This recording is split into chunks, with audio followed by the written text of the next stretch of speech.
എന്റെ ഇഷ്ടങ്ങൾ എന്റെ ഫാമിലിക്ക് അറിയാം. Family wedding centre. കണ്ണൂരിൽ ഓടുന്ന ബസ്സിൽ നിന്നും പ്ലാസ്റ്റിക് കുപ്പികൾ വലിച്ചെറിഞ്ഞതിന് പിഴയിട്ട് കോർപ്പറേഷൻ. കൂത്തുപറമ്പ് റൂട്ടിൽ ഓടുന്ന ബസ്സിനാണ് 2000 രൂപ പിഴയിട്ടത്. താവക്കരയിൽ ബസ്സിൽ നിന്ന് കുപ്പികൾ വലിച്ചെറിയുന്നതിന്റെ ദൃശ്യങ്ങൾ സഹിതം നൽകിയ പരാതിയിലാണ് നടപടി.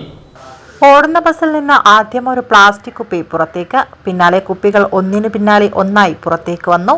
ഒന്നും അറിയാത്ത ഭാവത്തിൽ ബസ് കുതിച്ചു പാഞ്ഞു. പക്ഷേ പിറകിലുണ്ടായിരുന്ന കാറിലെ ക്യാമറ എല്ലാം കാണുന്നുണ്ടായിരുന്നു. സ്റ്റാൻഡിലെത്തിയപ്പോഴേക്കും ബസ് ഓടിയതിനേക്കാൾ വേഗത്തിൽ കണ്ടക്ടറുടെ മൊബൈൽ ഫോണിൽ തദ്ദേശ വകുപ്പ് ജില്ലാ എൻഫോഴ്സ്മെന്റ് സ്ക്വാഡിന്റെ സന്ദേശമെത്തി.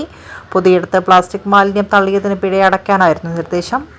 കണ്ണൂർ കൂത്തുപറമ്പ് റൂട്ടിലോടുന്ന സ്വകാര്യ ബസ്സിനാണ് പ്ലാസ്റ്റിക് കുപ്പി പൊതിയെടുത്ത് വലിച്ചെറിഞ്ഞതിന് കഴിഞ്ഞ ദിവസം 2000 രൂപ പിഴ ചുമത്തിയത്. പുതിയ സ്റ്റാൻഡിൽ നിന്നും പഴയ സ്റ്റാൻഡ് ഭാഗത്തേക്ക് വരികയായിരുന്ന ബസ്സിൽ യാത്രക്കാർ ഉണ്ടായിരുന്നില്ല. ബസ്സിന് പിറകെ പോകുകയായിരുന്ന കാറിന്റെ ക്യാമറയിൽ പതിഞ്ഞതാണ് ബസ്സിൽ നിന്നുള്ള നിയമലംഘനം. വീഡിയോ കാർ യാത്രികൻ ജില്ലാ പഞ്ചായത്തിന് കൈമാറി. ജില്ലാ പഞ്ചായത്ത് തദ്ദേശ വകുപ്പ് എൻഫോഴ്സ്മെന്റ് സ്ക്വാഡിന് കൈമാറി. വീഡിയോയിൽ നടപടി സ്വീകരിക്കാൻ കണ്ണൂർ കോർപ്പറേഷനോട് സ്ക്വാഡ് നിർദ്ദേശിച്ചു. പൊതിയെടുത്ത് പ്ലാസ്റ്റിക് കുപ്പികൾ വലിച്ചെറിഞ്ഞത് സംബന്ധിച്ച ഉദ്യോഗസ്ഥരുടെ ചോദ്യത്തിന് അത് അണ്ണന്മാർ എടുത്തോളുമെന്നായിരുന്നു കണ്ടക്ടറുടെ മറുപടി. നിയമലംഘനം ബോധ്യപ്പെട്ടതോടെ ഉടൻ തന്നെ കണ്ടക്ടർ പിഴത്തുക അടച്ച് തടിയൂരി.